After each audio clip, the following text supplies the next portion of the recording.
Hola, hoy vamos a seguir viendo los distintos grupos de organismos y vamos a ver el clado radiata, que incluye a dos grandes filum. Por un lado, los nidarios y por el otro, los ctenóforos. Se llaman así justamente por la simetría radial primaria o birradial que se considera ancestral para todos los eumetazoos.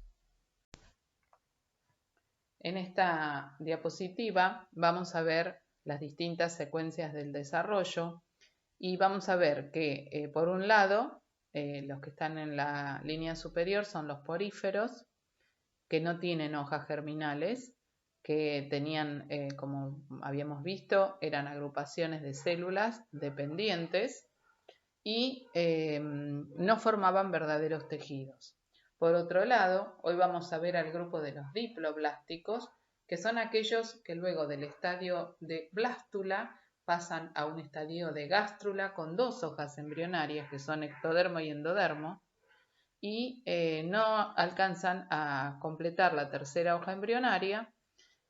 Son los llamados nidarios y ctenóforos, que son los grupos que vamos a ver hoy. Más adelante vamos a ver los grupos que sí alcanzan la condición de tres hojas embrionarias, o sea, ectodermo, endodermo y mesodermo, son los llamados triploblásticos o triblásticos. Arrancando con el grupo de los nidarios, vamos a ver que este grupo, que es un grupo que se ha diversificado con una gran radiación adaptativa, es un grupo muy antiguo, es decir, que aparece muy tempranamente en el registro fósil y que hasta el presente se han descrito más de 9.000 especies.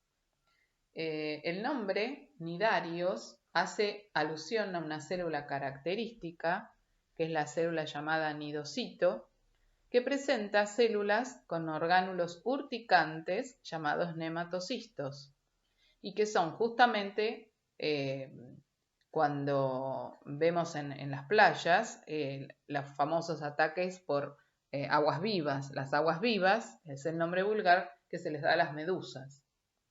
Son especies esencialmente marinas, pero también tienen muchos representantes en las aguas dulces. Incluyen entonces medusas, que son las formas libres, corales, que son formas pólipo, que forman los arrecifes, y en general los pólipos de distinta naturaleza, que ahora vamos a ver qué función cumple cada uno de ellos. Entre las generalidades entonces que vamos a remarcar en este grupo está justamente su condición de radiados o birradiados, es decir, que tienen una simetría radial, tienen una organización tisular, o sea que este grupo sí llega a formar verdaderos tejidos, pero aún no forma órganos, o sea, llega hasta la instancia de formar tejidos, o sea, células que se agrupan y tienen una función semejante. Presentan, como decíamos, nidocitos, que son las células urticantes características de este grupo. Son diblásticos, eso quiere decir entonces que tienen dos hojas embrionarias, que son el ectodermo y el endodermo. Son polimórficos, o sea que existe más de una forma, y aquí lo podemos ver. Tenemos formas pólipo, sésiles, o sea que viven adheridos a un sustrato, y formas libres, que son las medusas, que viven libremente y que aún cuando son muchas de tamaño grande pertenecen, en su mayoría son parte del plancton. Esos pólipos sésiles pueden ser solitarios, es decir, vivir de a un solo individuo, o unirse formando colonias. Las colonias tienen una estructura como si fuera una ciudad. Cada uno de esos pólipos que forman la colonia tiene una función determinada y comparten todos una estructura en común. Decíamos entonces que las formas sexuadas son las medusas y que la mayoría de los ejemplares son marinos, aunque tenemos también especies que están adaptadas a la vida en el agua dulce. Habíamos dicho que la característica del clado era justamente la simetría. Y la simetría más característica es la simetría radial. Esa simetría radial es un tipo de simetría que es especialmente apropiada para animales sésiles, o sea, que viven adheridos a fondos, y para los que flotan libremente porque acceden a su entorno igualmente por todos lados. Fíjense que en esa medusa, que abajo está separada por sectores, pasan planos en donde la puedo dividir con porciones, y cada una de esas porciones contiene las mismas estructuras, o sea, tiene estructuras semejantes. Es como si tuviera una pizza o una torta y la divido en porciones semejantes de modo tal que a cada una le toque la misma cantidad de cosas, digamos. O sea, en el caso de una medusa estamos hablando de estructuras semejantes. Pero también tenemos otro tipo de simetría que se llama birradial, que es básicamente también un tipo de simetría radial, porque si la miro en planta también va a tener la posibilidad de dividirse en sectores semejantes, pero en la que pasan solo dos planos en dos imágenes especulares. Fíjense abajo que hay dos planos en donde se ven que está cortado a lo largo el animal y son imágenes especulares, o sea, la imagen que entrega el espejo, ¿sí? Esas estructuras que vemos, por ejemplo, en estas anémonas, me lo tengo que imaginar como si fuera una lata de tomates. Es decir, si yo la miro en planta desde arriba, tengo simetría radial, pero si la miro de perfil, tengo dos planos que son imágenes especulares. Otras generalidades de los nidarios está representado justamente porque en este caso vamos a tener una cavidad gastrovascular que tiene un orificio único, o sea que sirve de entrada y de salida, o sea, la entrada de alimentos y la salida de las egestas, o sea, los productos de desecho, y va a haber una digestión que va a ocurrir justamente en la cavidad gastrovascular, o sea que es extracelular, pero también va a haber una digestión intracelular que está a cargo de células que están en la gastrodermis, es decir, por la capa celular que está tapizando toda esa cavidad gastrovascular, que también la van a encontrar en la bibliografía como celenterón. De hecho, el nombre antiguo de todo este grupo era celenterados. Muchos de estos organismos, de estos nidarios, son predadores. Y las células que decíamos recién, los nidocitos, están íntimamente relacionados con la predación, así como por la defensa. En este grupo ya vamos a encontrar la presencia de células nerviosas. ¿Cómo se presentan? Como un plexo, como si fuera una red difusa con órganos bastante precarios, pero los hay, como son los estatocistos, que son órganos de equilibrio, y los ocelos, que son estructuras que distinguen luz de sombra. No tienen una verdadera visión, digamos, pero pueden distinguir luz de sombra. Ese plexo nervioso, que está asociado a esa simetría radial, permite que los estímulos que recibe del medio exterior se reciban con total intensidad. Es decir, todos los estímulos llegan y pueden ser percibidos de la misma manera, justamente porque ese plexo hace las veces de red y lo percibe del mismo modo. Por otra parte, hay sistemas o funciones que están definitivamente cumplidas a través de las células por un mecanismo de difusión, pero no tengo un sistema excretor ni respiratorio ni circulatorio definido. O sea, esas funciones se cumplen por difusión. Bueno, si vamos a la anatomía de los nidarios, vamos a encontrar dos formas bien características, y eso es lo que hace la característica que marcábamos en el grupo del polimorfismo. Es decir, hay una forma pólipo, que es de vida sésil, o sea que vive asentado en un sustrato, y hay una forma medusa, que es una forma de vida libre, que nada libremente, y que básicamente, si lo miramos, una medusa no es más que un pólipo girado y que se puede mover con libertad. Entonces, decíamos que tienen una cavidad gastrovascular que está bien definida, que está tapizada por un epitelio que forma lo que llama la gastrodermis, que es lo que decíamos que es de origen endodérmico, y por fuera hay una epidermis que lo reviste completamente de origen ectodérmico, que encierra entonces entre esas dos capas, epidermis y gastrodermis, una capa media, que es la que se denomina mesoglea, que da esa consistencia gelatinosa característica básicamente de las medusas. Lo vemos con más detalle en las medusas. Esa gelatina es gracias a una capa de mesoglea que está bien desarrollada.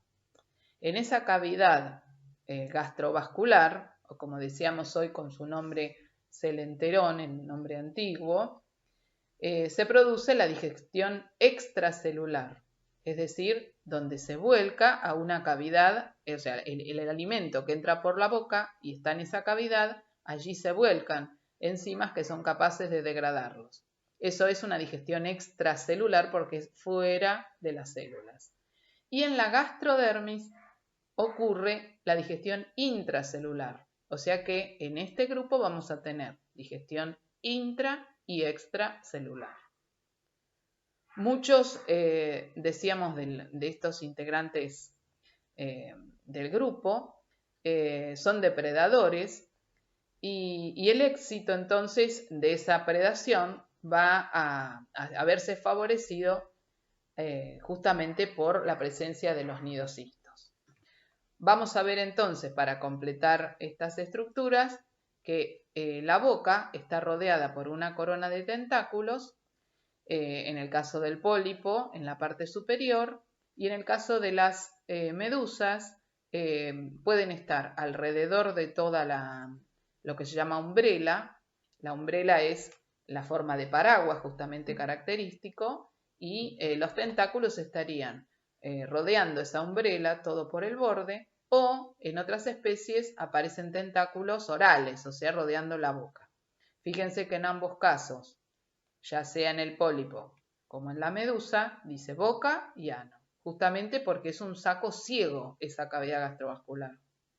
Lo que ingresa con el alimento, también las egestas saldrán por ese mismo orificio que hace entonces las veces de boca y de ano. Desde el punto de vista ecológico, el polimorfismo, o sea, la presencia de pólipos y de medusas, permite la ocupación de una misma especie de dos hábitats. Por un lado, el hábitat bentónico, que es el fondo, la relación con el fondo, y por el otro, el hábitat pelágico, que está representado por la fase medusa, que es la que nada libremente en la columna de agua. En esta diapositiva vamos a ver cómo se vería la pared del cuerpo si pudiéramos tomar un trozo y lo colocamos entre portaobjetos y cubreobjetos y lo miramos bajo microscopio óptico. Fíjense entonces que de un trozo de hidra, que es el pólipo solitario de agua dulce que está representado a la izquierda, donde se ve entonces la boca que conecta con la cavidad gastrovascular, los tentáculos que están rodeando la boca, y sacamos entonces un trocito de esa pared para mirarla bajo microscopio. Ahí veríamos que hay tres capas bien diferenciadas, una capa interna, que es la gastrodermis, que está justamente hacia el lado de la cavidad gastrovascular, una capa externa, que es la epidermis, y entre medio una capa gelatinosa, que es la mesoglea. Tanto las células de la epidermis como de la gastrodermis envían prolongaciones hacia esa mesoglea y esa mesoglea lo que hace es dar un soporte elástico, actúa como un esqueleto elástico en los pólipos y en las medusas, o sea que da cierta turgencia. Los nidarios en general pueden extender el cuerpo, pueden contraerse, pueden doblarse, pero no tienen verdaderas células musculares, sino que la mayor parte de la epidermis está formada por células epiteliomusculares. Ahora bien, si hacemos foco en la célula nidocito, o sea, en la que está rodeada de la cubierta marrón, vamos a ver en detalle que consta entonces que es una célula con su núcleo y que tiene una estructura que se encuentra replegada en su interior. Muchos de los nidarios son depredadores y el éxito en la captura del alimento se debe justamente a la presencia de nidocitos. Cada nidocito produce unos 20 tipos diferentes de orgánulos llamados cnidos, que son descargados por la célula.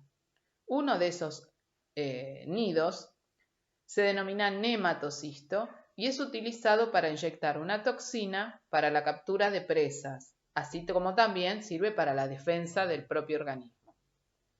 Estas estructuras han llevado a un éxito y a una gran radiación adaptativa dentro del grupo, que inclusive hay casos bastante notables, como es el de las anémonas, que poseen unas estructuras llamadas mecanorreceptores, que son capaces de detectar moléculas que son liberadas por un organismo que está nadando y que va a ser su futura presa. Entonces, la presencia de esas moléculas, que surgen entonces por ejemplo, del pez que va a comer, estimulan esos mecanorreceptores y estimulan a su vez la eyección del nidocisto y de esa manera poder capturar a la presa. En algunos grupos los nematocistos también alcanzan los tentáculos huecos, de modo tal que si la presa, una vez ingerida a través de la boca, todavía está viva, internamente también pueden hacer descarga de nematocistos, de modo tal de terminar de deglutirla. Vamos a ver ahora cómo se pueden reproducir, qué tipos de reproducción podemos encontrar en los nidarios, y vamos a empezar por el tipo de reproducción asexual que podemos ver en los pólipos. Los pólipos se pueden reproducir asexualmente por gemación o fisión. En la gemación se forma una protuberancia a un lado de la parte tubular del pólipo que le da origen y se desarrolla entonces una boca funcional y tentáculos. Si una yema se desprende del pólipo que lo formó, da lugar entonces a un clon. Si permanece fijada al pólipo que la formó, dará lugar a una colonia. Y el alimento entonces podrá ser compartido a través de una cavidad gastrovascular común. Recordamos otra vez que la reproducción asexual no aporta nuevo ADN, o sea, no aporta variabilidad genética. Por lo tanto, la descendencia será genéticamente idéntica al progenitor de donde se originó. El otro tipo de reproducción característico es la reproducción sexual, donde hay formación de gametos y básicamente se da en la fase medusa y en algunos pólipos. Los sexos son separados, o sea que las medusas son sexuadas, machos y hembras, con gónadas ubicadas, según las clases, en bolsas gástricas, como en los Scyphozoa, o sobre canales radiales en los hidrozoa, pero aparecen en otoño, cuando la temperatura desciende. En la reproducción sexual, la fecundación es interna, es decir, el esperma es transportado al interior de la bolsa gástrica de la hembra mediante corrientes ciliares. Las cigotas, es decir, el huevo que se forma de la unión de óvulo y espermatozoide, puede desarrollarse en el agua o bien en los pliegues de los brazos orales, o sea, de los brazos que parten de la boca. se desarrolla entonces una larva, que se llamará larva plánula, y desarrolla lo que se llama un esifistoma, que se fija, fíjense que está adherido a un sustrato, y que luego, por un proceso denominado estrobilación, que es esas fisiones transversales que parece como si fueran platos, forma lo que se llaman las efiras. Las efiras se desprenden y se convierten en medusas sexuadas macho y hembra. Ese sería entonces el tipo de reproducción sexual. Otro tipo de reproducción que encontramos en los nidarios, no en todos, pero sí en algunos géneros, como es el género Ovelia, que es un género de hidrozoa, tienen alternancia de generaciones. Es decir, hay generaciones asexuales y generaciones sexuales. Si empezamos viendo este ciclo desde el momento en que aparecen las medusas, ahí vemos que hay medusas sexuadas, o sea que son machos y hembras, que liberan espermatozoides en el caso de los machos y óvulos en el caso de las hembras, que se fecundan en el agua. Forman entonces una cigota o célula huevo que comienza a dividirse por mitosis, es decir, se divide en 2, 4, 16 en una progresión geométrica y arriba a un estado denominado blástula. Esa blástula se convierte en una larva nadadora llamada plánula que se fija a un sustrato que busca y le resulta adecuado y comienza a formar una colonia. ¿Cómo forma la colonia? Asexualmente. Y comienza entonces a formar los distintos integrantes de esa colonia que aparecen asexualmente justamente por brotación y deriva en distintos tipos de pólipos, ya sea los gonangios, que son aquellos pólipos reproductores que dan origen a medusas, o hidrantes, que son pólipos dedicados a la alimentación. En esos gonangios, asexualmente se forman medusas por gemación y se liberan de ese gonangio por un orificio que está en la parte apical, donde se liberan entonces las medusitas. Y esas medusas son sexuadas, machos y hembras, y son las que completan el ciclo. Vamos a empezar entonces a ver los grupos, las clases que conforman los Cnidaria, y empezamos viendo la clase Scyphozoa. La clase Scyphozoa son formas predominantemente medusas cuyo tamaño puede alcanzar dimensiones enormes, con diámetros de umbrela de hasta 2 metros y brazos orales entre 60 y 70 metros de longitud. Esas son las formas más grandes. En general son formas que llegan entre 2 a 40 centímetros, o sea que generalmente son macroscópicas y a pesar de su tamaño, muchas de ellas forman parte de lo que se llama el megaplancton, o sea, el plancton de tamaño grande. En esta diapositiva vamos a ver la anatomía de una medusa de Scyphozoa. Siempre que hablemos de medusas vamos a hablar de una umbrela con una parte exterior o exumbrela y una parte interna inferior o subumbrela, en el centro de la cual se abre la boca rodeada por 4 brazos orales que le dan a esta simetría características de tetrámera, o sea, con repetición de 4 partes. Decíamos que la boca se abre en el centro de la umbrela y conduce a un estómago que lleva luego a 4 bolsas gástricas que a su vez poseen evaginaciones con nidocistos, justamente para terminar de liquidar a la presa una vez que está dentro y se mantiene viva, o sea que pueden seguir eyectando nematocistos. A su vez, las gónadas, productoras tanto de espermatozoides como de óvulos, si hablamos de medusas macho o hembra respectivamente, se ubican en esas bolsas gástricas. El borde de esa campana es característico por un festoneado, es decir, escotaduras, donde se encuentran los ropalios. Los ropalios son estructuras que sirven para detectar cambios digamos, en la natación, hacen las veces de estatocisto, o sea que están relacionados con el equilibrio. También a veces hay acúmulos de células nerviosas formando ocelos, es decir, son acúmulos de células que son capaces de detectar luz de sombra. Estas medusas no poseen velo. El velo es una estructura característica de las medusas de hidrozoa que las vamos a ver a continuación. Pasamos ahora a la clase hidrozoa, que incluye tanto formas pólipos como medusa.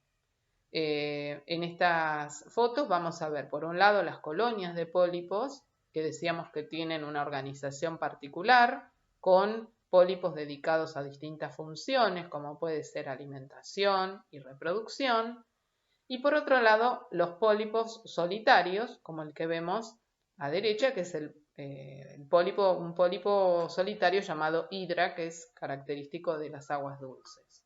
Por otra parte, es interesante destacar las colonias de pólipos que muchas de ellas son altamente letales, como es la fragata portuguesa, que presenta un neumatóforo, es decir, como si fuera un flotador lleno de aire que permite ir flotando libremente en las aguas, que presenta una enorme cantidad de nidocitos y provoca picaduras muy dolorosas, accidentes muy graves por las picaduras que presenta, por sus toxinas de naturaleza proteica que, bueno, son capaces de atacar no solo a sus presas, sino también al hombre. Si vemos una colonia en detalle, si la viéramos entre portaobjeto y cubreobjeto, que es la colonia que vemos a la izquierda, y fíjense que el género es Ovelia, o sea que es el mismo género que nombramos cuando vimos el tipo de reproducción con alternancia de generación sexual y asexual, o sea, la metagénesis, donde dijimos que asexualmente se formaba por brotación una colonia. En esa colonia vamos a tener distintos pólipos. Entre ellos vamos a tener los gastrozoides, o también llamados hidrantes, que presentan una boca rodeada por tentáculos y son pólipos encargados de la alimentación de la colonia. Y por otro vamos a ver unos pólipos más alargados que se llaman gonangios y que asexualmente producen yemas medusoides que son liberadas y producen entonces medusas sexuadas. Hay muchas colonias de pólipos en los mares, en las costas argentinas. Entre ellas, bueno, Ovelia es una de las más conocidas y también las que aparecen en las otras fotografías. En cuanto a la medusa de hidrozoa es una medusa mucho más pequeña que las de Siphozoa y se caracteriza entonces por tener una boca que se abre en el centro del manubrio, que es una estructura alargada, y estas medusas alcanzan de unos 2 a 3 milímetros a varios centímetros. De hecho, la medusa que corresponde al género Ovelia es microscópica y es la que vemos abajo a la derecha. Esa medusa la podemos solamente ver entre porta y cubreobjetos. Decíamos entonces que la medusa de hidrozoa se caracteriza por presentar un velo, que es esa estructura que se puede contraer y que puede que facilita, está en el borde de la subumbrela y facilita enormemente la natación. Eso es una gran diferencia con las medusas de Siphozoa. A su vez los tentáculos están rodeando el borde de la umbrela, o sea que están todo alrededor, son más cortos. Volviendo entonces a la boca, decíamos que se abre en un manubrio que conduce a un estómago, o sea que la cavidad gástrica está ahí continuada con un estómago, que lleva a canales radiales, o sea que siguen los 4 radios característicos que decíamos de la simetría radial tetrámera, llevan a un canal anular que está todo alrededor de la umbrela y eso hace entonces que llega inclusive hasta los tentáculos. Entonces fíjense que esa gastrodermis, o sea que se inicia en la boca, sigue por el estómago, va a los canales radiales y termina en el canal circular y hasta los tentáculos está completamente tapizada por gastrodermis. Pasamos ahora a la clase Anthozoa, que son formas pólipo, en donde vamos a encontrar algunas formas son formadoras de arrecifes, podemos encontrar los llamados abanicos de mar, plumas de mar, las anémonas de mar, y aquí también entonces vamos a encontrar la organización semejante a los pólipos de hidrozoa, es decir, hay pólipos solitarios y hay pólipos que se organizan en colonias. También vamos a encontrar pólipos que tienen esqueletos duros, que pueden ser de carbonato de calcio, con impregnaciones de sales, y otros proteicos, o también, como las anémonas, corales que llamamos blandos. Si hacemos un corte transversal de un pólipo típico de Anthozoa, como puede ser esta anémona, vemos entonces que tienen una forma cilíndrica, como decíamos hoy, rodeada por una corona de tentáculos, dispuestas en uno o más círculos alrededor de la boca. Una característica bien típica de los pólipos de Anthozoa es que tienen la cavidad gastrovascular septada, es decir, con septos.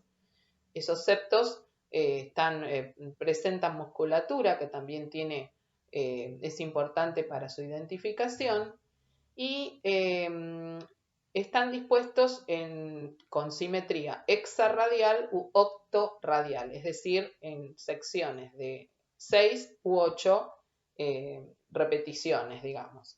A su vez, la cavidad, la boca, que conduce entonces a la cavidad gastrovascular y lo hace a través de una faringe, presenta lo que se denomina un sifonoglifo que se extiende a todo lo largo de la faringe y que permite el avance hacia el interior generando una corriente de agua y puede tanto dirigirlo hacia adentro como hacia afuera, o sea que facilita el ingreso ya sea de los alimentos como o el oxígeno y a su vez la expulsión de los desechos. Estos anthozoa son entonces los formadores de arrecifes que presentan exoesqueletos de carbonato de calcio o de proteína.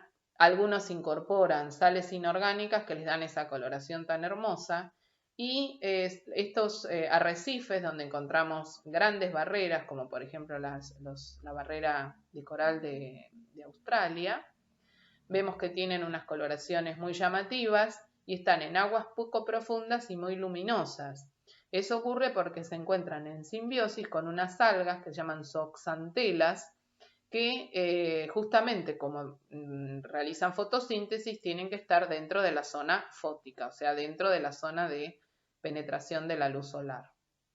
El tema del calentamiento de los mares hace que los corales se desprendan de esas zooxantelas por un exceso en la temperatura, se desprenden de ellas y provocan un progresivo blanqueamiento, que es un gran problema que aqueja a los arrecifes coralinos y que realmente hace que vuelvan, se llama bleaching, ese fenómeno, justamente porque es un blanqueamiento de todos los arrecifes coralinos. Otra clase que nos queda por ver son los cubozoa, que son formas esencialmente medusa, con 4 tentáculos bien largos, presentan ropalios, decíamos que eran esas estructuras relacionadas con el equilibrio, tienen también un velo que ayuda en la natación y son las llamadas avispas de mar. Tienen un veneno muy poderoso. Fíjense que el cartel que aparece abajo a la derecha es un cartel que aparece en las costas de Australia, ya que durante los meses de verano estas avispas de mar están presentes en las aguas y tienen venenos también mortales. Por último nos queda la clase Staurozoa, que son formas pólipos, aunque parecen así como medusitas. De hecho, por muchos años se las había incorporado a los Scyphozoa, pero actualmente conforman una clase aparte con formas pólipos. Son finalmente formas pólipos. O sea que, si recapitulamos, los Cnidaria presentan la clase Scyphozoa con formas medusa, la clase Hydrozoa con formas pólipo y medusa, la clase Anthozoa con formas pólipo, la clase Cubozoa con formas medusa y la clase Staurozoa con formas pólipo. En este árbol filogenético vamos a ver que los cnidarios entonces, como habíamos dicho, fíjense en la base que están compartiendo la presencia de nidocistos, la simetría radial y la presencia de una larva plánula. De allí se separa en primera instancia los Anthozoa, que presentaban, dijimos, una simetría hexarradial u octorradial, y luego tenemos el gran grupo que separa, por un lado, los Staurozoa. Toda esta rama del árbol comparten pólipos primarios con tentáculos huecos. Se separan entonces primero los Staurozoa y luego se separan, por un lado, las formas medusoides, que incluyen tanto a los Cubozoa como el Scyphozoa, y por otro los que tienen del tipo de medusas con velo. Y allí encontramos a los Hydrozoa.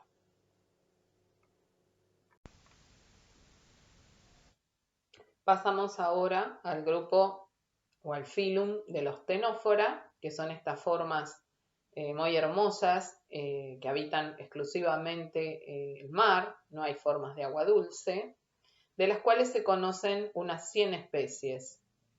Presentan una simetría birradial y son también diblásticos, o sea, tienen un ectodermo, un endodermo, una mesoglea entre ectodermo y endodermo, y en esa mesoglea es donde aparece una disparidad entre los distintos investigadores porque algunas los consideran un ectomesodermo.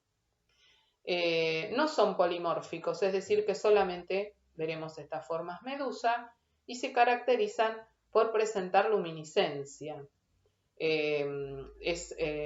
En las aguas, por ejemplo, del puerto de Mar del Plata, aparecen en aguas bastante poco profundas y se ve claramente esta luminiscencia que genera tornasol cuando están en contacto con la luz del sol. Una característica bien típica de los ctenóforos es la presencia entonces de paletas natatorias o peines. De hecho, el término cteno significa peine, que son justamente las estructuras que les sirven para nadar.